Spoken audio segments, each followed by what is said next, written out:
Aunque las comparaciones son odiosas, los videojuegos, como cualquier otro producto cultural, son víctimas de ellas. Rara es la vez que hablando de videojuegos no se acaba haciendo referencia al arte, a la literatura y especialmente al cine, de donde muchos opinan que el videojuego toma la mayor parte de su inspiración.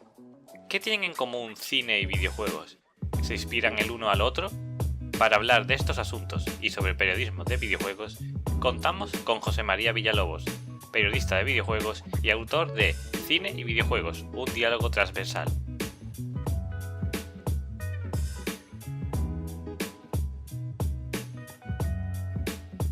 El buen periodismo de videojuegos, yo creo que ya estamos en ese punto, aunque no es la generalidad, y es por lo pronto el que se olvida de lo que había sido en los 90. Digamos que eran simplemente guías de productos, tú te encontrabas textos sobre videojuegos y parecían hablarle a un lector muy joven. El público ha ido creciendo y el periodismo de videojuegos ha ido creciendo más lentamente, pero creo que por fin ha alcanzado, digamos, el que escribe al que lee, y podemos ir encontrando cosas ya bastante interesantes. Más que nada porque profundizan y no son simplemente una forma de vender el producto simplemente, ¿vale? Y ya te hablan de cosas mucho más importantes que subyacen dentro del propio producto, no del producto en sí.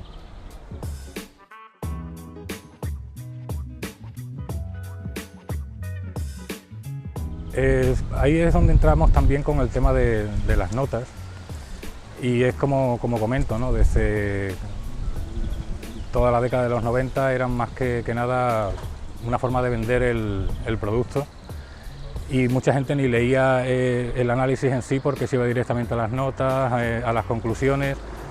En ese sentido, esos análisis se leían como una guía de compra. Una forma de escribir como muy escalonada, en la que se dividía en jugabilidad, gráficos, duración. Siempre era una replicación de un análisis a otro de la misma estructura. Creo que eso se ha ido diluyendo y estamos más cerca ahora mismo de la crítica. En ese sentido, ahora mismo se ayuda más al usuario que a las empresas, en el sentido en el que podemos ver unos textos más cercanos a la crítica literaria o a la crítica musical, o a la crítica de cine, ¿no? Donde no te hablan simplemente de la superficie, sino que ahondan en lo que te quiere decir el autor o la desarrolladora con cada producto. Entonces yo creo que ahora mismo estamos en un punto más dulce en ese sentido, aunque todavía se puede mejorar, y no todo el mundo casa con esa forma de hacer análisis que bueno. Antes era poco habitual, los grandes medios, pues como Meristation, como 3D Juegos, Vandal, era preponderante el tipo de análisis clásico, y encontrábamos algo más parecido a la crítica en sitios como Eurogamer o los sitios independientes como Game Report o lo que hacían en Indiorama. Pero ahora yo creo que cada medio grande tiene ya su firma particular, y para mí eso es importante. Un texto que de repente me llame la atención por lo bien que está escrito, por las ideas que está plasmando, y que me haga ir al encabezado de la crítica para ver quién está poniendo ahí esas palabras, ¿no? También se está haciendo muy buen trabajo en Internet, algo que antes no teníamos, como es el canal de Dayon o Bukuki. Hay sitios donde se está teorizando sobre los videojuegos de manera bastante inteligente, ¿no?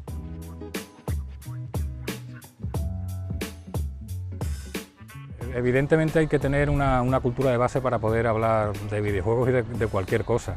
Y alguien que hace una crítica de cine, o una crítica musical o una crítica de videojuegos, creo que el conocimiento no debería ser únicamente del medio del que escribe, sino que puede enriquecer el texto si tienes conocimientos de otras artes adyacentes o de historia, como hace Alberto Venegas, ¿no? Digamos que está llegando al periodismo de videojuegos gente que no es periodista, pero que llega desde otras carreras o otras disciplinas, que lo que hacen es enriquecer el texto de base, y que sería mucho más pobre de no tener ese crisol de artes alrededor para enriquecer el texto final. Leí hace poco una crítica de de Prey, que la escribía Javi Sánchez, que fue uno de los, junto con John Tonks y Mondo Pixel, fue uno de los que se adelantó un poco a su tiempo en este tipo de crítica, y leí su texto sobre Prey y te hacía el tío una comparación con el tercer disco de Portishead, y la verdad, y encima encajaba. En mi libro hay un capítulo en el que hablo en paralelo de lo que fue el salto del cine mudo al sonoro y lo que fue el salto de los píxeles a los polígonos, ¿no? Y cómo en paralelo pues hablo de las carreras de Greta Garbo y Samus Aran, ¿no? Y por lo menos en mi cabeza encaja, ¿no? Luego resulta que sí, que a la gente lo lee y dice, ostras, al principio me pareció un poco extraño, pero queda un texto bonito, ¿no? Nos hemos llevado tanto tiempo leyendo análisis súper estructurados y siempre todos diciendo lo mismo. Llegaba un momento en que pensabas que podías intercambiar el juego, si es del mismo género, porque podía valer un mismo análisis para cualquiera, ¿no? El tema de la crítica, yo voy más allá. Yo muchas veces he aspirado a crear literatura escribiendo sobre videojuegos. Yo recuerdo un artículo que publiqué en Vida Extra, que hace ya unos cuantos años, que terminó como capítulo de mi libro, y que mientras lo estaba escribiendo no sabía qué era eso. Digo, esto no se ha hecho nunca y no sé si encaja aquí, no encaja, si me van a tirar piedras, si la gente va a entender lo que quiero decir. Se hablaba de cómo por la mediodía en un centro comercial esas consolas que están encendidas y con sus televisores, con esos personajes quietos porque no hay nadie que los maneje, se me asemejaban a animales en una tienda, el gato, el perro en la jaula y tal, ¿no? Como esperando ese dueño que les diera cariño, y en este caso sería la persona que cogiera el mando y lo sacara de ese bucle eterno en el que el príncipe de Persia pues moría una y otra vez porque lo habían dejado en una sala que se llenaba de arena hasta arriba y se volvía a reiniciar una y otra vez la misma partida, ¿no? O Ethan Marr en Heavy Rain, que llevaba 3 horas el pobre hombre con el bote de zumo en su mano delante del frigorífico, ¿no? sin poderse llevar ese bote a la boca, ¿no? Entonces yo estaba escribiendo eso y decía, es que no sé qué es esto, ¿sabes? Era bonito, era poético, pero no encajaba en nada que hubiera visto. Lo publiqué, a los 3 minutos aparece el primer comentario y era, ¿este que es el tonto post del día? Y dije, ostras, digo, ya la he liado, esto no encaja aquí. ¿Qué ocurrió después? Que los 100 y pico comentarios posteriores taparon a base de negativos al pobre hombre ese y se creó un diálogo sobre qué tenían que tener los textos de videojuegos, si gente que se había inspirado con el texto, gente que había sentido cosas parecidas con otra cosa. Me refiero a que se creó un diálogo y la gente en general pudo entenderlo y supo entenderlo, ¿no? Después de ese susto inicial, ¿no? A veces te entenderán, a veces no, pero yo sigo en que se puede escribir bien sobre videojuegos y se puede crear literatura incluso hablando de videojuegos, ¿no?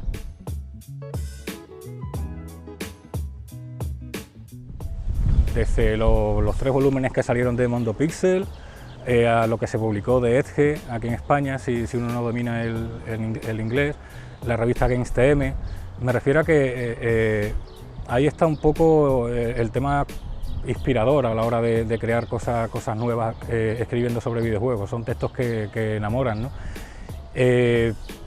Y luego libros en sí, pues no sé, me ha parecido interesante el de Dayos, dedicado a David Cage, que tiene sus más y sus menos, pero me parece interesante porque evidentemente no se centra solo en David Cage, sino en los videojuegos en general, ¿no? Y da bastantes ideas y en algunas estoy de acuerdo, otras no, pero es interesante siempre tirar por ahí.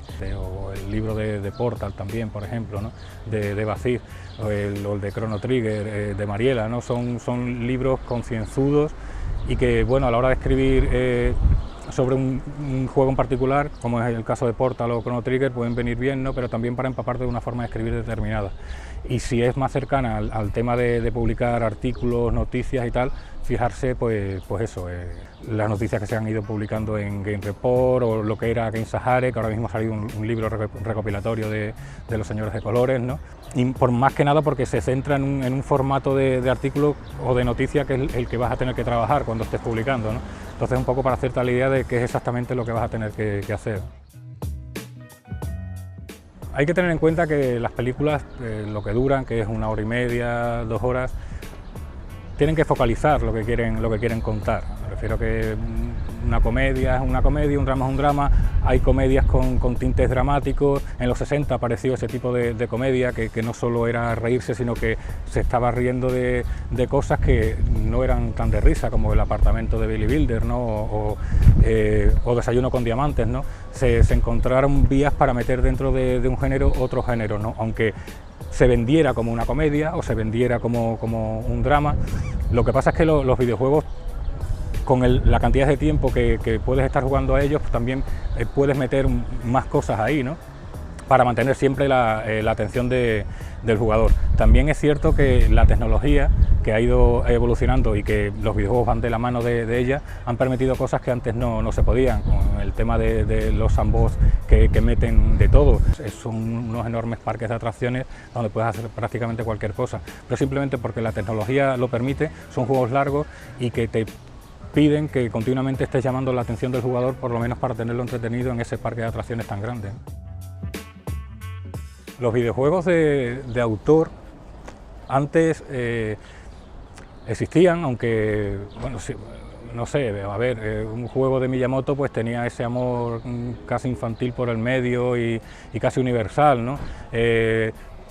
Jugar a un juego de Kojima era como ver una película de Woody Allen, en el sentido de que ves 3 escenas y sabes que esa película es de Woody Allen, de la misma manera que sabes que ese juego es de Kojima, ¿no? Por la documentación, por la forma de enfocar los personajes, los traumas y demás, ¿no? Fumito Ueda también, ¿no? Sabes que ese toque en la imagen, ese grano, esos personajes, cómo cuenta las cosas y la forma en las que tienes de jugar, era un juego de Fumito Ueda. Ahora la autoría es mucho más evidente, porque el juego indie se ha metido en la producción de videojuegos, ¿no? Entonces ahí sí es más importante quién está detrás de cada proyecto. En algunos casos están volviendo como desarrolladores independientes grandes personajes de la industria que hacía tiempo que la habían dejado, y ahora vienen pues un juego de tal persona, ¿no? Entonces sí que hay autoría ahora, y mucho más evidente que antes, más que nada porque se ha dado voz a grupos pequeños, y antes pues tenías esos 4 o 5 títulos al año que siempre hacían los mismos, ¿no? Pero ahora sí es evidente cierta entidad y cierta autoría en los juegos. Hablamos, en este caso, yo creo que casi sin distinción del blockbuster hollywoodiense, ¿no? ¿Qué ocurre ahí? Que el cine en Hollywood no lo lleva gente enamorada del cine, lo llevan señores de gris que tienen un proyecto sobre la mesa, y muchas veces la última persona que se elige para ese proyecto es al director. Cuando el director es el que tiene que dar un tono, es el capitán del proyecto y el que va a dar su impronta. Me refiero a que es un producto tan producto que muchas veces llega vacío. Que Blizzard se meta en faena, Ubisoft también, eso por lo menos debería asegurar que el lore original del videojuego en el que se basa la película de turno pues esté ahí, y que se respeten ciertos parámetros que muchas veces hemos echado de menos cuando hemos visto adaptaciones, como diciendo, esto lo ha hecho gente que no tiene ni idea de que iba el juego, ¿no? En principio debería ser una garantía de que por lo menos haya pasión en el producto, o por lo menos un interés por no hundir una franquicia que a lo mejor estuvo llena de los huevos de oro, como en el caso de Assassin's Creed o el caso de Warcraft, ¿no? Creo que es bueno que se impliquen directamente los creadores del videojuego en lo que son los productos que van a salir fílmicos, ¿no? Esto va a ir a más que nada porque es una necesidad de Hollywood. Siempre se achaca a Hollywood la falta de ideas que hay, que es más que evidente, ¿no? El boom de las películas de superhéroes se va a acabar. Hay una sobresaturación exagerada y esto explotará por algún lado, ¿no? Y necesitan un relevo. O sea, igual que Netflix ha buscado en The Witcher su Juego de Tronos como HBO, y HBO está desesperada por encontrar un relevo para cuando Juego de Tronos no esté, Hollywood tiene que encontrar un relevo para seguir llenando sus arcas cuando el boom de los superhéroes termine. Y los videojuegos son un crisol tan amplio y tienes tantísimas historias ya contadas ahí para llevarlas al formato película, que van a seguir intentándolo hasta que den con la tecla. Si es por interés sincero, como ha sido el de Spielberg siempre, el de Guillermo del Toro, el Peter Jackson,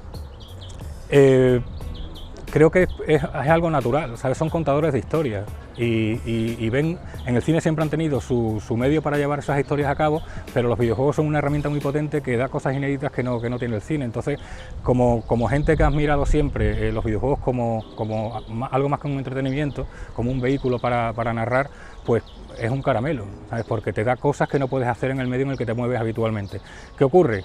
Que aunque seas un genio del cine, eso no significa que pueda ser un genio del videojuego, igual que si un director de grandes videojuegos se mete en el cine, a saber qué sale de ahí, ¿no? Pero puede estar bien mirar un poco que llegue gente desde fuera para dar a lo mejor puntos de vista que ni siquiera se les habían ocurrido a los creadores de videojuegos por estar inmersos en una forma de hacer las cosas, ¿no? Y lo mismo al contrario, ¿no?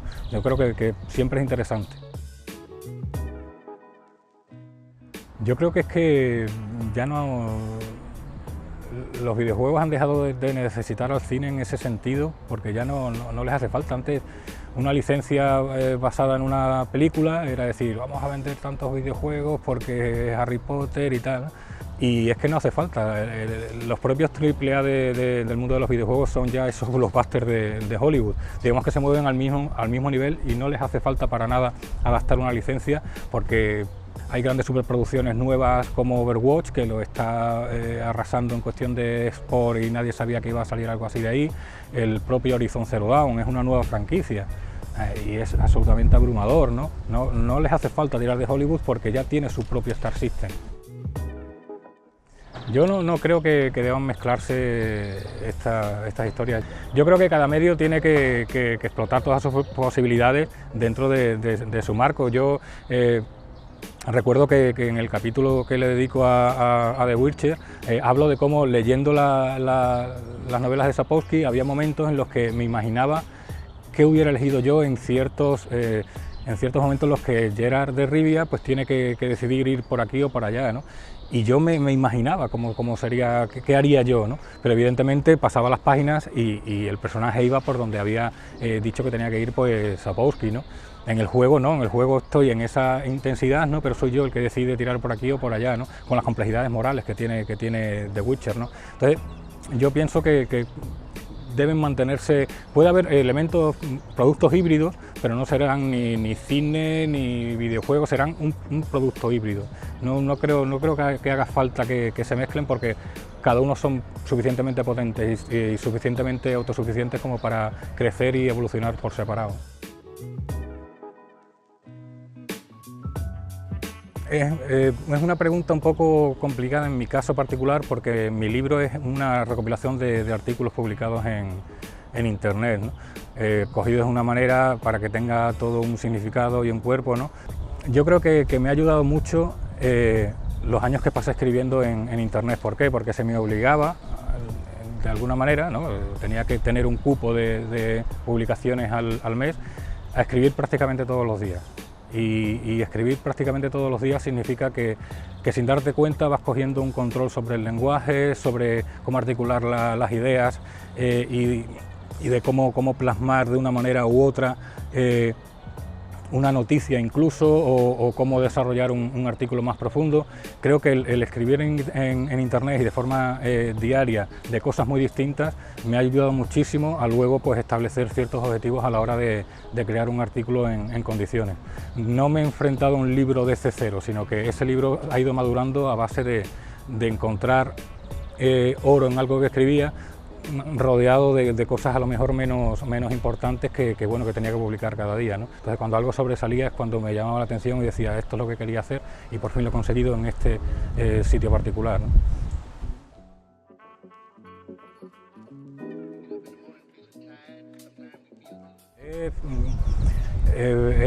Yo tengo una novela en la cabeza y que está relacionada con los videojuegos, los mundos persistentes, los universos procedurales y tal. Se la voy a mandar a mis editores, a Isaac y a Ricardo de Héroes de Papel, diciendo para que me digan si esto no vale un duro, si le pego una patada o sigo para adelante o a ver qué, ¿no? Y me respondieron que les había encantado y que para adelante, ¿no? Entonces eso me ha dado un poco las ganas de a ver si me pongo por fin en marcha y empiezo de nuevo a crear en ese sentido. Y el problema es que me tengo que crear esa forma de escribir casi a diario que he dejado atrás en los últimos 2 años. Tener siempre una producción diaria de tantas palabras para yo ver que la cosa va avanzando. También tengo ese gusanillo de volver a escribir en internet, ¿no? Y ya avisando a los sitios que, bueno, que yo tendría los derechos para publicar eso posteriormente, ¿no? Porque a veces es un poco complicado según dónde escribas, ¿no? Pero no he pensado en un libro sobre la teoría del videojuego, pensado desde cero y hacerlo así, sino que cambiar de tercio, seguir haciendo cosas de este tipo, como las que ya he publicado en libros, en sitios de internet, pero a la vez trabajar en otra vía que sería la novela con base en los videojuegos.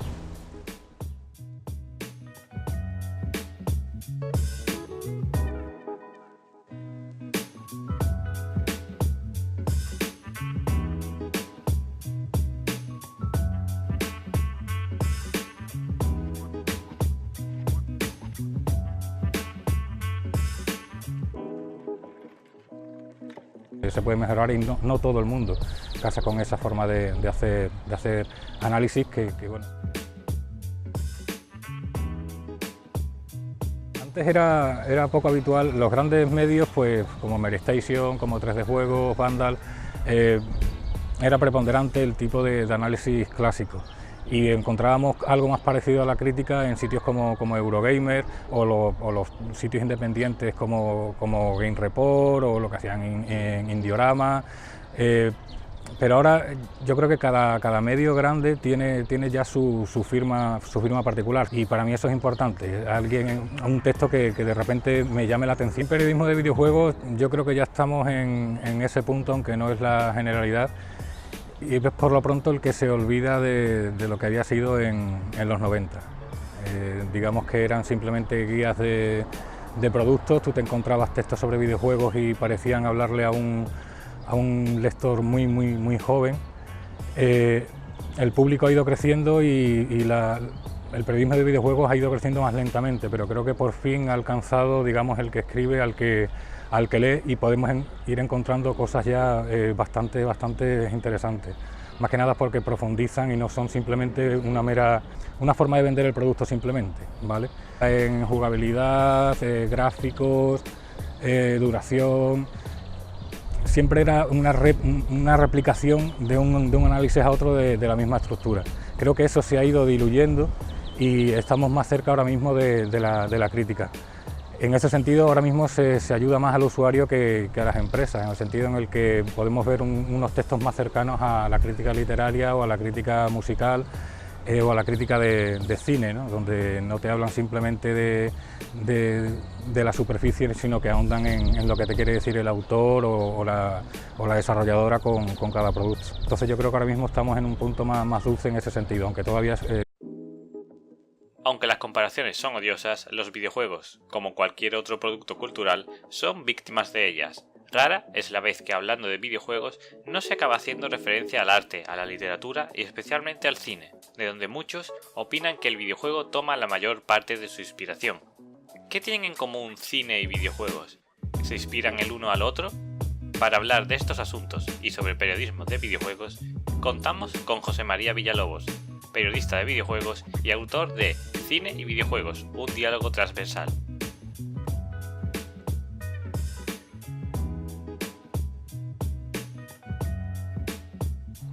Y ya te hablan de cosas mucho más importantes que subyacen dentro del propio producto, no del producto en sí.